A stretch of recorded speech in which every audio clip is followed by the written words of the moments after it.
Stand silence set, camera rolling, action! Out of the horrors of Liberia's Ebola crisis comes a story of hope and revival that hopes to revive the country's film industry. When the Ebola took place, I always said to myself, this is gruesome, it's horrific, but years from now, maybe people will forget. So I knew there was a time that was coming that we need to put a story together. Tell the story of Ebola, but in another fashion, not just be documentary or maybe just coming hard on what occurred, but we'll use some human interest happenings to be able to explain what occurred during the health crisis in Liberia. And that's just what we've done with this film. Meet Liberia's next generation of storytellers and filmmakers. I think it's important that Liberians tell Liberian stories because nobody can tell your story like you do. Somebody else will see it from, the outside perspective. You are the one living what you were telling or what you want to tell or going to tell. Scripts pulled from real life, living the story while building their country's film industry. This is Lollywood. This is Inside Africa.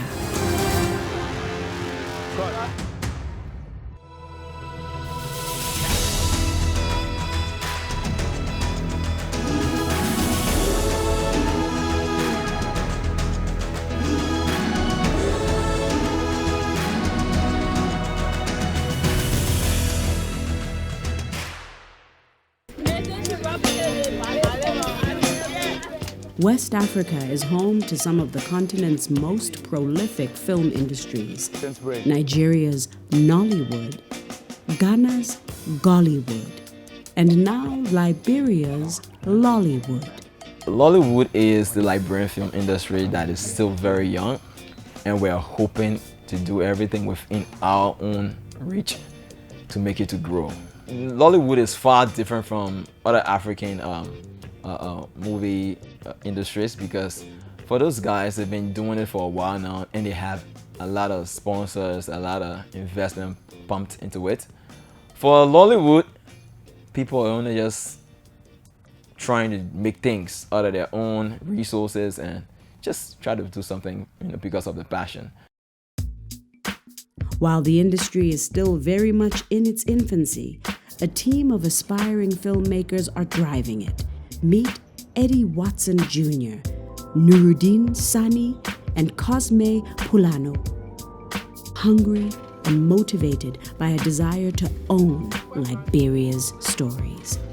So when you're telling your story, you have that raw, that genuineness, that rawness to your story that people will see your pain or feel your pain. People will feel what you're going through.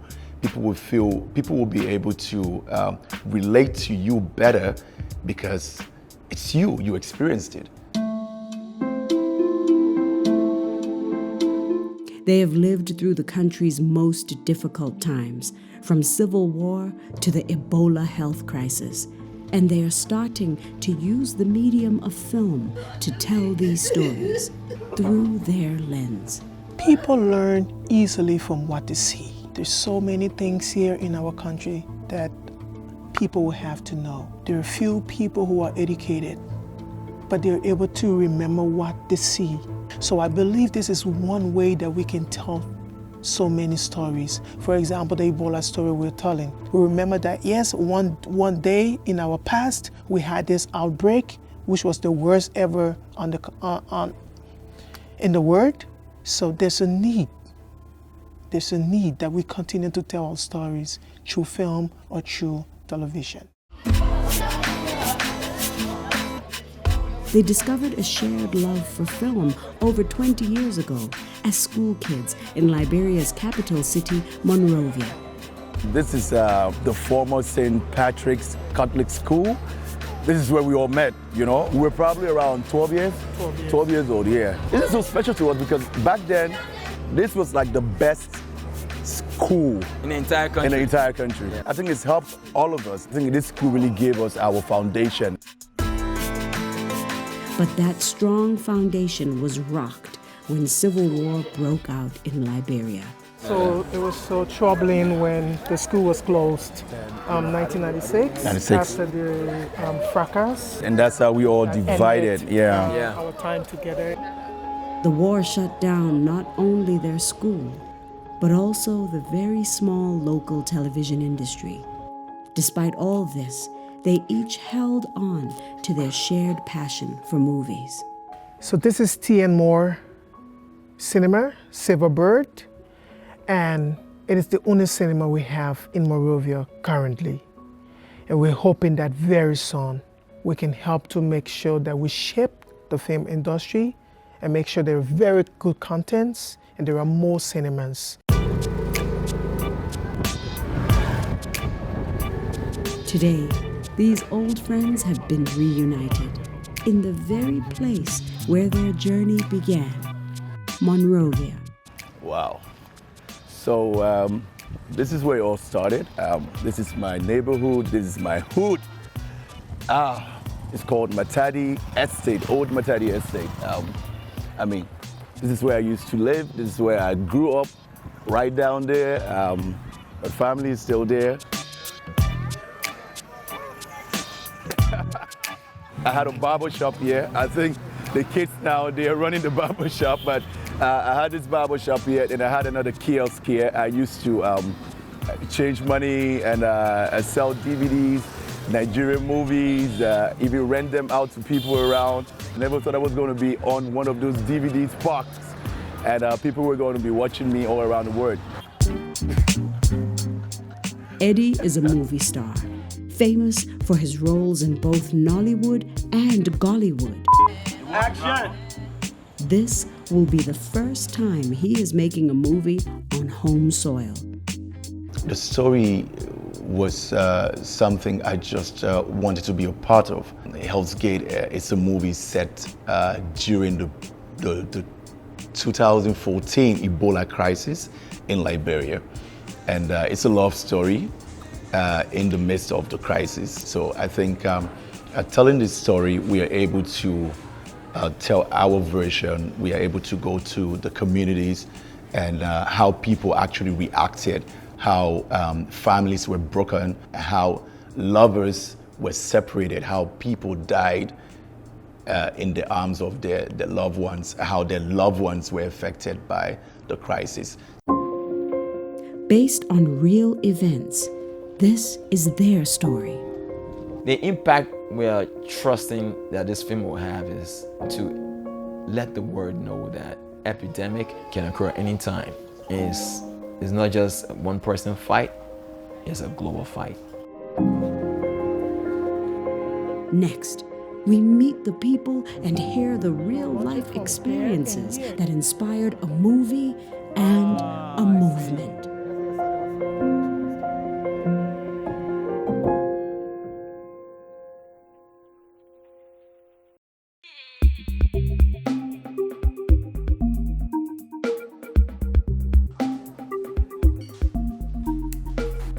Working from his studio in Liberia's capital, Nuruddin Sani is editing his first feature film.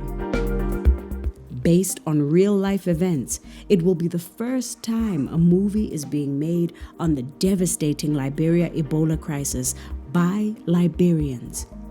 From my youthful days, maybe I was around 7, 8, I was just fascinated about television. Till my mother used to ask me, Nuru, will TV put food on your table? And I told her yes, but it was something I just felt that I was born to do it. Over 30 years later, together with filmmakers Cosme Polano and Eddie Watson Jr., Nuruddin is set on showing his mother and the world the power of film in Liberia. Their hope is that this movie will open doors for the young local film industry. I want to be a change maker. I've seen people doing a lot of productions in Liberia. I mean, it's not that they don't want to do good productions, but they don't have probably the know-how, they don't have the capacity. But I've learned some things I myself can contribute, and we all can help to push it. I believe that we're here to set the pace, we're here to make some changes, and others can learn from us. We're like torch bearers, pushing good films so that tomorrow, young people can see it and say, wow. Nuruddin is a self-taught camera operator. After graduating as an electrical engineer, he decided to rather pursue a career in film. When the Ebola crisis hit Liberia in 2014, most people stayed put, but not him. It was very important for me to be out filming because most foreign journalists and other media experts were afraid. They were all afraid to come to Liberia. There were many times I just told myself, Nuru, you have to keep filming. That's one reason I told my wife, you just gotta trust God, not me. Don't trust me because I may be careless and I may mess things up, but just trust God because we have to put the story out.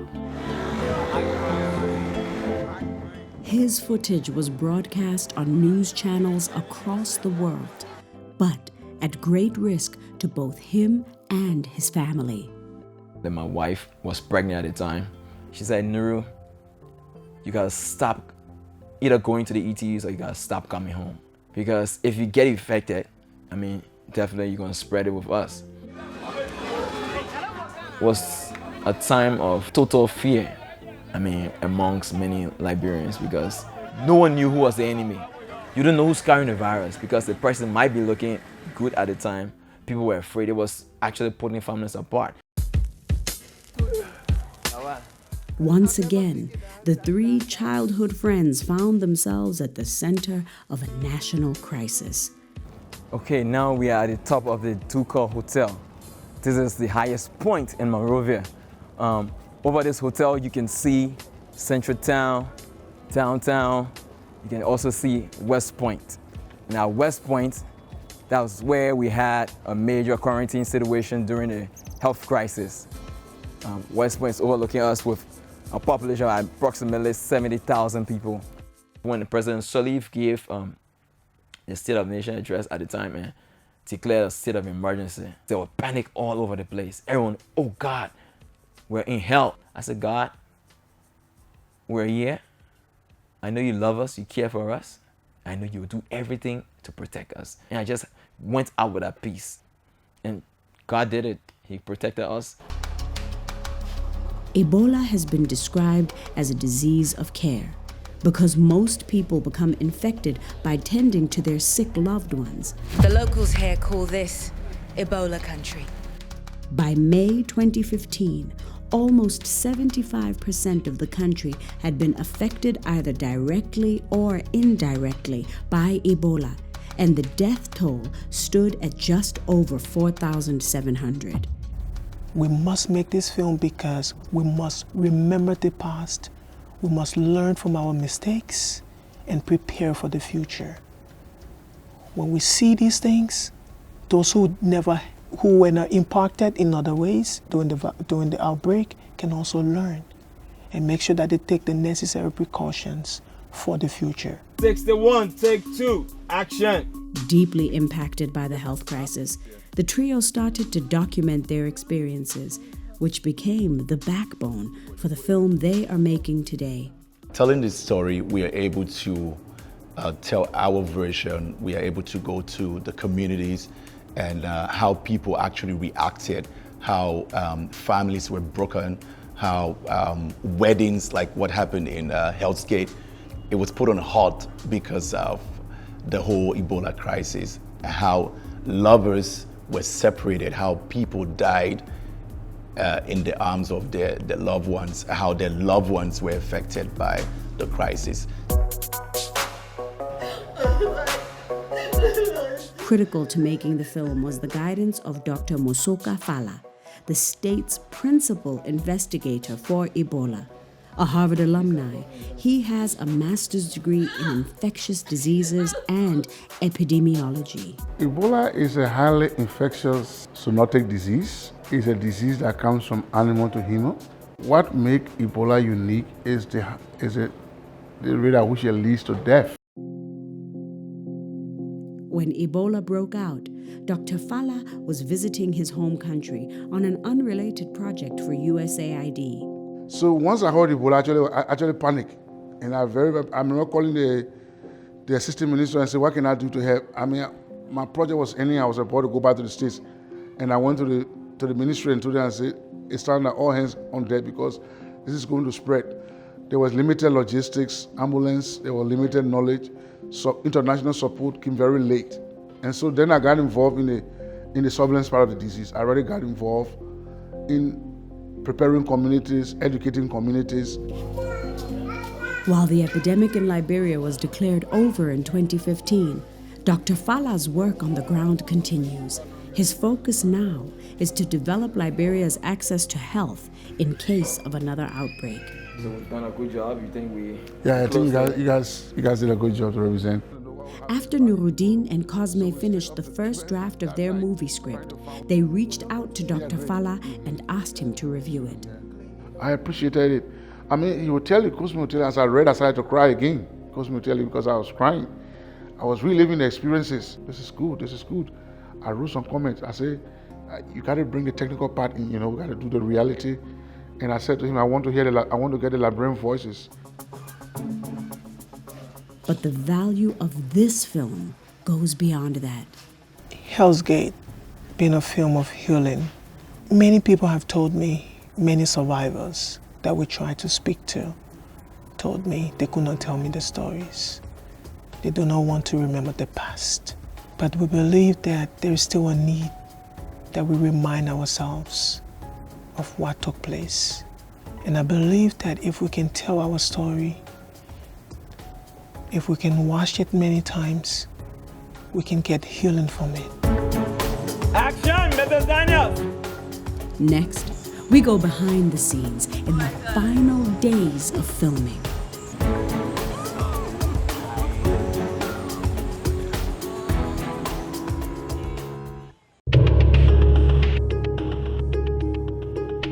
This is the set of Hell's Gate, a Liberian film that tells the story of the Ebola health crisis that rocked the country from 2014 to 2015.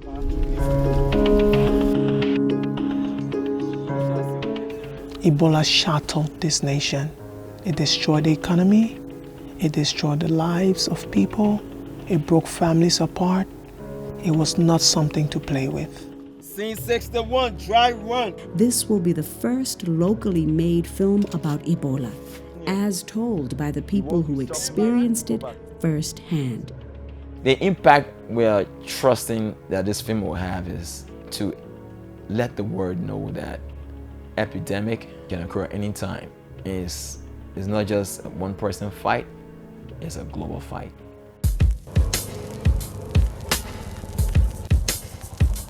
The script follows a young couple whose plans to marry are thrown into turmoil by the pandemic. Welcome to the set of Hell's Gate. This is day 19 and we're shooting at the ETU. The ETU is actually the Ebola treatment unit. Guys, are we ready, Nuru? Nuru, are we good? Can we roll? Sound. Action. The Liberian film industry, or Lollywood, is still being developed, but these young filmmakers are hoping to make big changes. I'm hoping that through this film, we are going to see people looking at Liberia and say, oh yeah, we have some potential storytellers, we have actors, so it can shine some light on the industry, the young industry in Liberia. You guys come out. And this is the final stretch. With just days of filming left, all hands are on deck, with almost everyone doubling up on roles.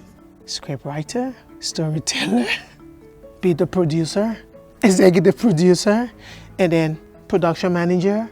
And he's also been integral to the set design. LED. While Eddie plays producer, director, and lead actor. And Nuruddin runs point on lights, camera, and sound. Well, on this set we have 3 cameras. So we're trying to achieve something out of the ordinary, a film style look. It's sweltering, with temperatures reaching close to 40 degrees Celsius, but the crew pushes on. They're about to shoot the most important scene of the day with the film's leading actress, Koto Davis. What I love most about the film is the challenge. It's challenge because in the midst of doing the Ebola, I wasn't in Liberia. I was in Ghana by then. You know, so playing the character as Ebola patient is really something I like so much. At the heart of this movie is a story about love in the time of Ebola, as told by the characters Musu, played by Koto, and her fiancé Francis, played by Eddie. Musu, a mid-13 young woman who's in love with a guy who's been out of the country for so long, and she's been anticipating seeing him. So she's been wanting him to come back to Liberia to get married. Will you marry me? Oh, it's beautiful. Francis is a guy who went outside to study, you know, like most Africans, and he's been promising the lady to wait. He's going to come back to get married, but he finally came back to get married, and the Ebola stuff started in Liberia. Our nation has been overwhelmed by Ebola. The devastation of the outbreak has shown that no one is exempted. Stand by. In the scene they are about to shoot, Koto's character has been admitted to the Ebola treatment unit, which has been perfectly replicated by Cosme and his design team. Koto is Liberian, but like Eddie, she has made most of her films outside of the country, more out of necessity than choice. In Liberia, I would describe us as, for now, for a struggling industry. So we are not being well paid. We are still trying to survive, yeah. Yeah, let's go, let's go, let's go, let's go. Together, these producers, directors, actors, and crew are banding together to change that. I tell you, every country like Liberia who's trying to rebrand, one of the major ways of rebranding is through the art. If you want to rebrand your country, yeah, you can do every other thing, but the way people see your country is what we are able to give out. And mostly what we are able to give out is what we can show through our arts, through our music, through our movies most especially.